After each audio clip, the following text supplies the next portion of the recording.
For years, he spat insults at his wife, flaunting his mistress in her face.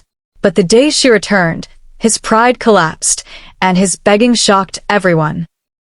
Don't forget to subscribe. Also, generously hit the like button cause it means the world to us.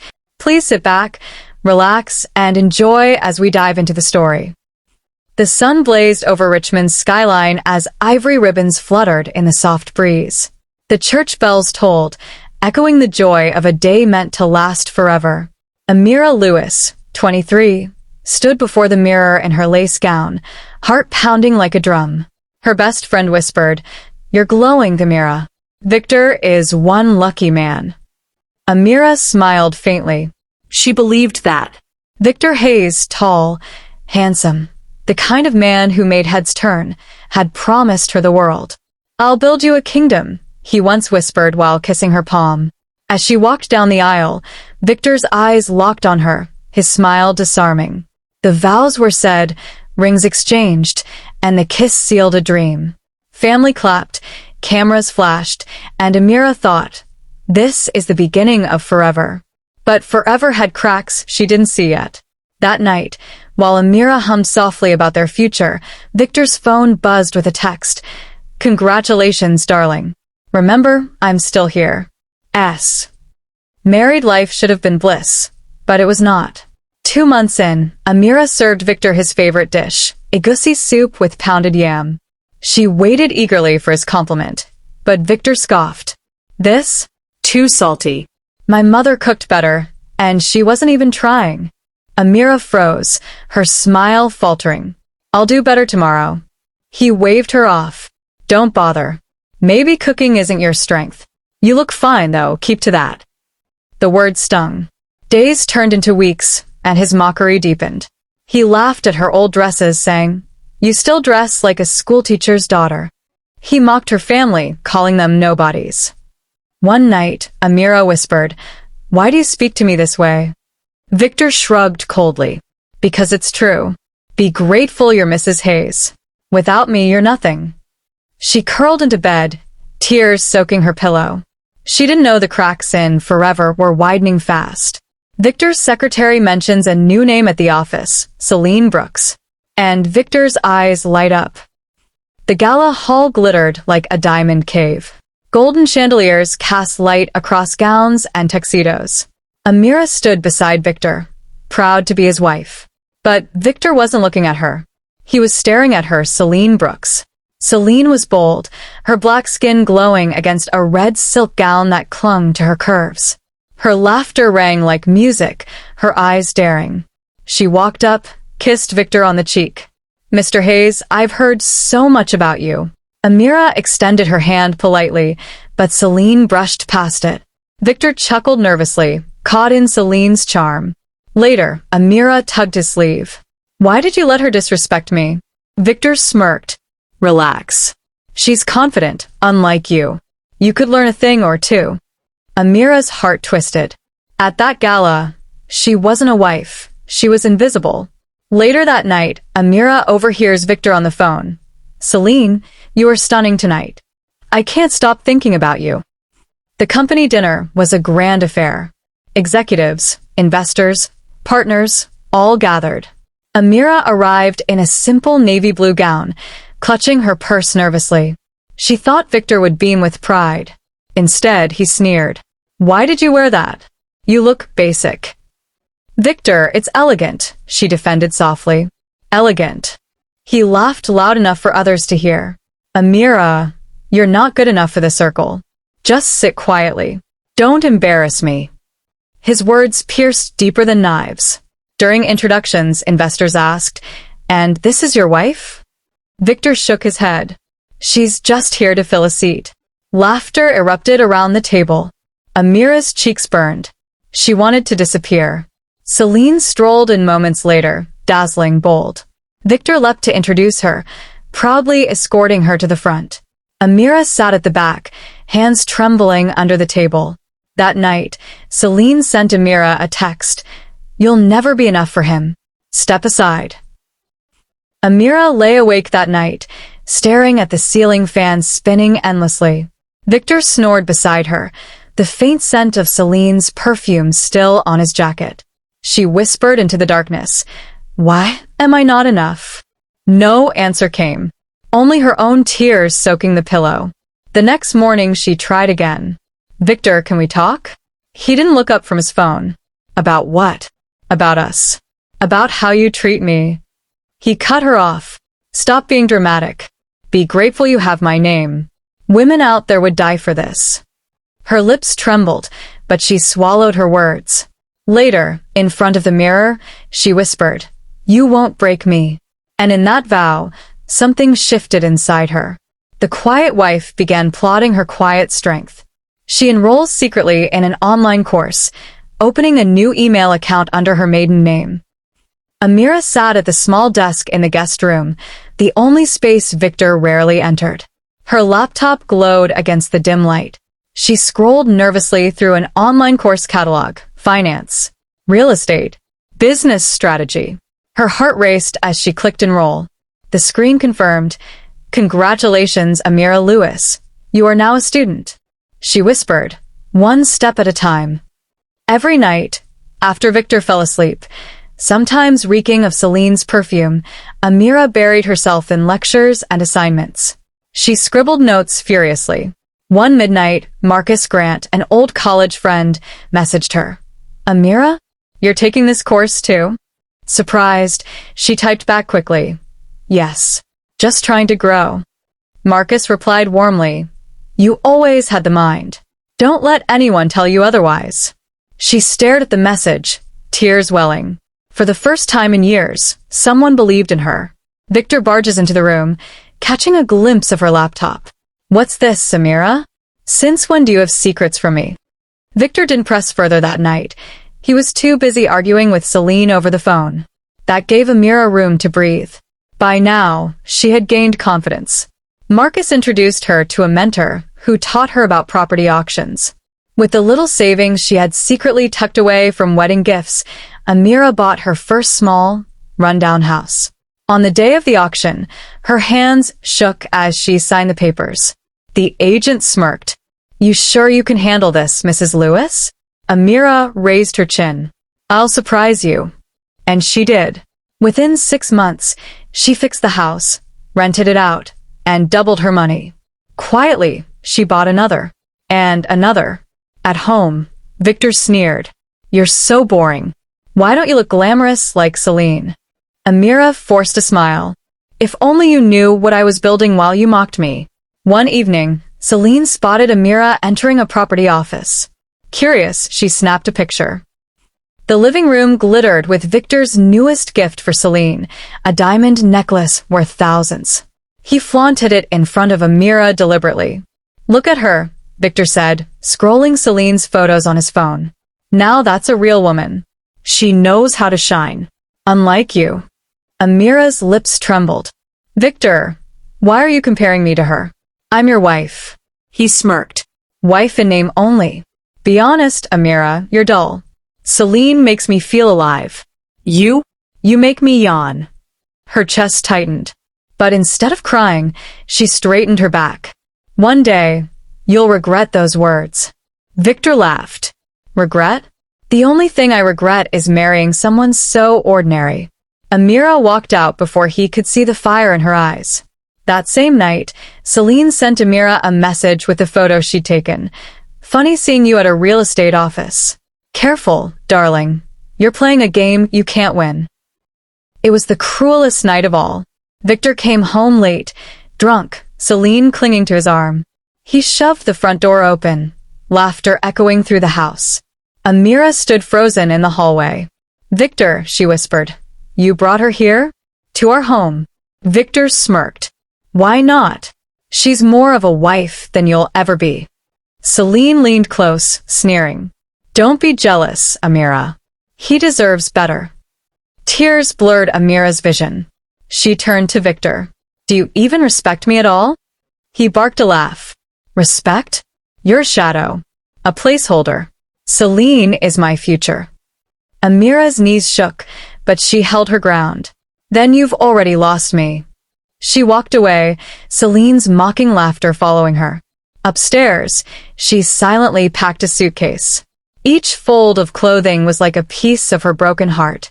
At dawn, she stood at the doorway with her children, whispering to herself, "This is goodbye." The sky was still gray when Amira stepped out with her 2 children, clutching their small bags. The city was silent except for the chirp of crickets and the distant hum of traffic. Her daughter asked softly, "Mommy, where are we going?" Amira knelt, kissed her forehead. "Somewhere better, my love." Inside, Victor slept soundly, ignorant. Amira took one last look at the house that held her years of insults and quiet tears. Then she turned her back, walking down the street with her children. When Victor finally woke, he noticed the empty closet. He laughed bitterly. "She'll be back. Where else can she go? She's nothing without me." But Victor was wrong. Amira wasn't nothing. She was just beginning. As she boarded a bus, her phone buzzed. Marcus's message lit the screen. "Amira, I believe in you. Whatever you need, I'll help you." Victor sipped whiskey in his leather chair, smirking as he recounted the story to his friend Mark. She left at dawn, packed her things like a thief. But don't worry, she'll crawl back.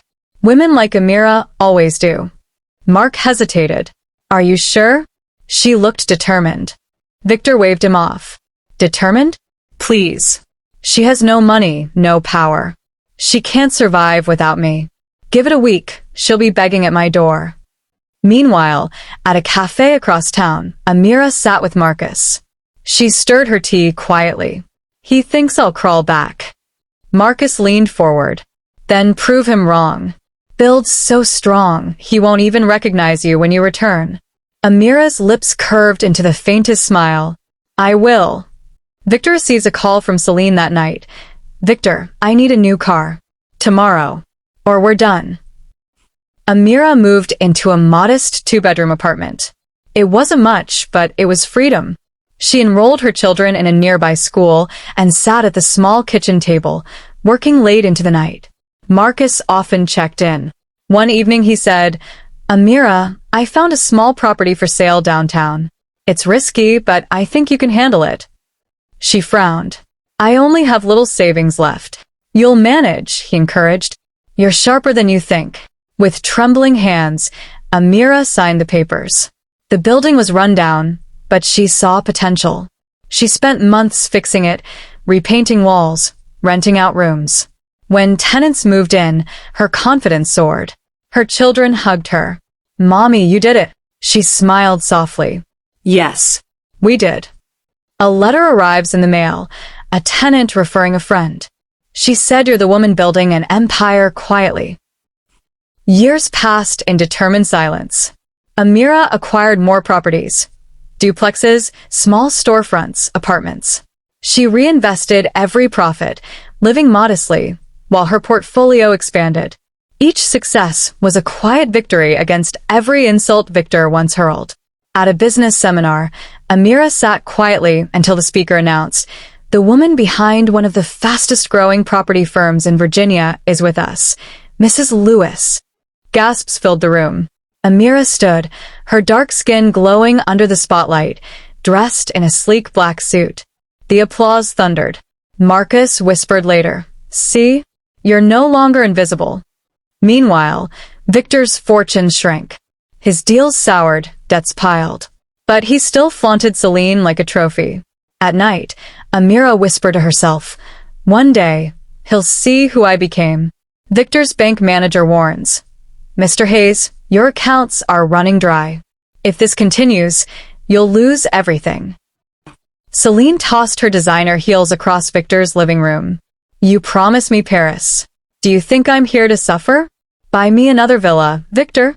Victor rubbed his temples. "Celine, money is tight. Give me time." She sneered. "Time? I don't wait. I want the life you promised." He slammed his fist. "Do you think money grows on trees?" Her laughter was cruel. "Funny, you didn't ask Amira for patience when you mocked her. Maybe she was smarter than you think."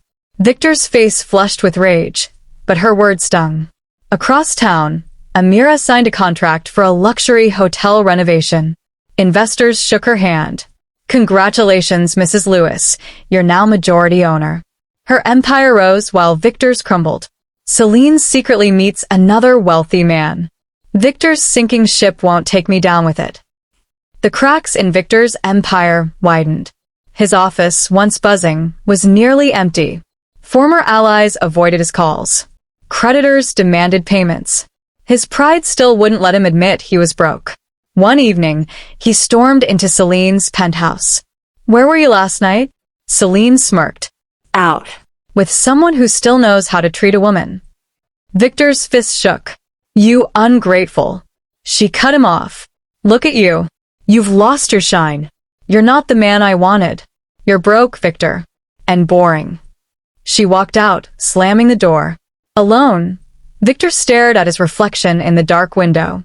For the first time, fear gripped his chest. Meanwhile, Amira stood before the mirror in her new office, adjusting her tailored blazer. She whispered, "It's almost time." An invitation arrives on Victor's desk, a grand hotel reopening. The owner's name makes his blood run cold, Amira Lewis. The luxury hotel sparkled under golden lights. Red carpets stretched across the entrance, cameras flashed, and reporters swarmed. It was the grand reopening of the Regal Towers. Guests whispered excitedly. "The new owner is a mystery. Who could it be?" A black limousine pulled up. Out stepped Amira Lewis in a flowing emerald gown, her dark skin glowing under the floodlights, diamonds glittering at her wrist. The crowd gasped. Victor, standing at the bar inside with a borrowed suit, nearly dropped his glass. His heart froze. "That's Amira," he stammered. Amira walked with poise, escorted by security and greeted with bows. Her name was announced. "Ladies and gentlemen, welcome the owner of the Regal Towers, Mrs. Amira Lewis." Victor's breath caught. Celine whispered, "Wait, she owns this? Then you've lost everything, Victor." Victor pushed through the crowd, sweat beading his forehead. He stumbled toward Amira, who stood on stage thanking guests. "Amira?" His voice cracked. She turned, her expression calm but unreadable. "Victor, I didn't expect you here." "You own this? Since when?" His voice echoed, desperation tinged with disbelief. She smiled faintly. "Since the day you told me I was nothing. I decided to prove you wrong." Laughter rippled through the audience. Cameras clicked, capturing every word. Victor's face turned red, shame crawling up his neck. "Amira, please, we need to talk." But the MC interrupted. "Dinner is served. Mrs. Lewis will lead us." Victor stood frozen, forgotten, as Amira walked past with elegance. A reporter shoved a mic toward him. "Mr. Hayes, how does it feel watching your ex-wife succeed while you've failed?" Celine, dressed in a shimmering gold gown, tried to slip into the spotlight beside Victor. "Victor," she hissed, "you didn't tell me she was the new owner. Do something." He groaned. "What do you expect me to do?" "She outplayed us both." Celine sneered. "Us both? Don't drag me down with you. I don't stay with losers." With a dramatic spin, she walked away. But the crowd had seen everything. Whispers spread like wildfire. She used him for money. She's leaving now that he's broke. What humiliation. Cameras caught Celine storming out of the hotel, her reputation in tatters. Victor slumped into a chair, eyes hollow. Across the room, Amira clinked glasses with investors, her laughter rising above his despair. Alone outside, Celine called her new lover. "Victor's finished. I'm moving on tonight." Victor stumbled out of the ballroom after the event, the night air cold against his skin. He saw Amira stepping into her car. "Amira, wait." He ran, breathless. She turned slowly. Her security shifted, but she raised a hand. "It's fine." Victor dropped to his knees, right there on the pavement. "Please, I was wrong. I treated you terribly. I didn't know what I had until I lost it. Give me another chance." Tears streamed down his face. Guests leaving the event stopped, whispering, snapping photos. Amira's eyes softened for a moment, but she stood tall. "Victor, you broke me for years. Now you want me back because you've fallen? He clutched her dress hem. Please, Amira. I can't breathe without you. Amira pulled away gently, her voice calm but final. You'll learn to breathe through regret. The next morning, headlines blazed. Billionaire's wife turned mogul. Victor Hayes begs on his knees. Amira Lewis, from insults to empire. Victor stayed in bed, phone buzzing endlessly with humiliation. His empire was gone, his mistress gone, and now the world mocked him. Amira, however, sat in her penthouse office, sipping coffee while overlooking the city skyline. Her children played in the background, their laughter filling the air. Marcus entered, smiling. You did it, Amira. She nodded, calm. No. We did it. I just finally believed in myself. Her phone buzzed with Victor's last desperate text. Please, just one more chance. She typed back one final reply. You taught me to be strong. Now live with what you created. Then she blocked his number, set her phone down, and walked toward her children. The quiet wife had become unforgettable. The end.